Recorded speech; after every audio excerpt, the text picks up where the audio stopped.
Hi, my name is Jennifer O'Brien. I was born in 1983, Sydney, Liverpool, Australia. I have one cat named Jasper, who is 5 years old, and he's my little monster. I couldn't live without him. Here's a picture of him.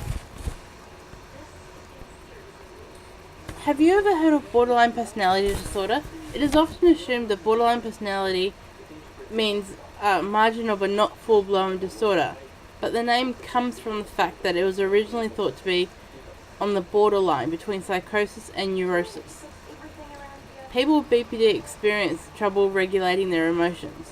Up to 2% of people in New Zealand will sometime in their life be diagnosed with BPD.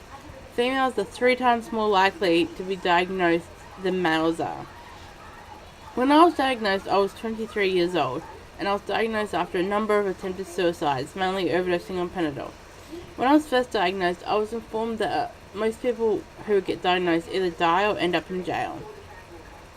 Before I was diagnosed, I had a great life. I lived in Australia with a great group of friends. I had a car and I had 3 jobs: Domino's pizza driver, overnight nanny, and childcare worker. I also had just finished a 2-year diploma in community work and had been offered a job as a police liaison officer in Townsville, Australia, which I had to turn down.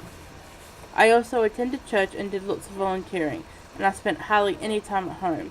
I would be out nearly all day and late into the night.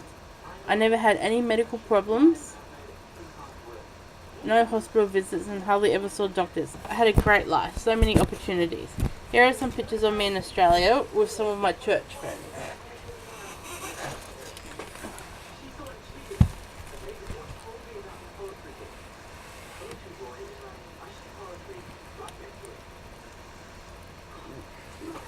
And here's another one.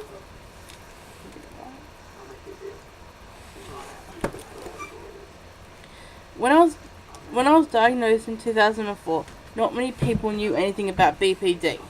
People were still and are ignorant about it, and don't call it a mental illness, even though it is classified as a mental illness. Because of my mental illness, I have been discriminated by so many people: the police, doctors, nurses, and other agencies like WINS, etc. I used to be a really trusting person. I would trust doctors, etc.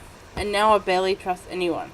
People have lost my trust because they turn on you as soon as they find out that you have a mental illness. All those advertisements that say that people saying, "Oh, I still stay friends," when my friend was diagnosed with a mental illness, in my opinion, is a load of crap. People are not really like that. I have been ditched by so many of my friends because of a mental illness, and they just couldn't handle it.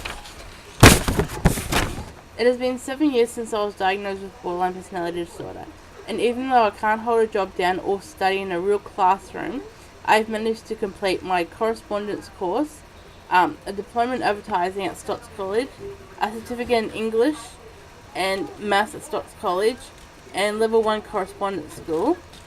And I am now working on my level 2 and level 3 at the correspondence school.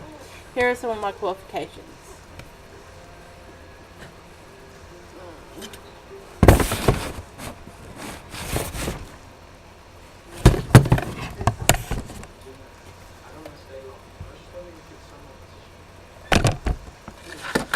And here's the last one.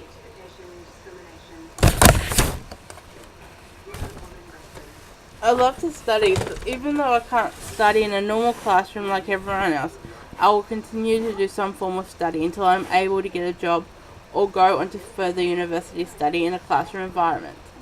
Having a mental illness has taught me that I have to adjust my thinking to realizing I can't do the same thing as everybody else can do. Sometimes I'm so depressed that I stay in bed until the middle of the day, or I sleep on the couch. And then there are other days I can go to the gym, go grocery shopping, and study, but I don't usually go out with people, and I don't have many friends that are not on Facebook because I also get social anxiety.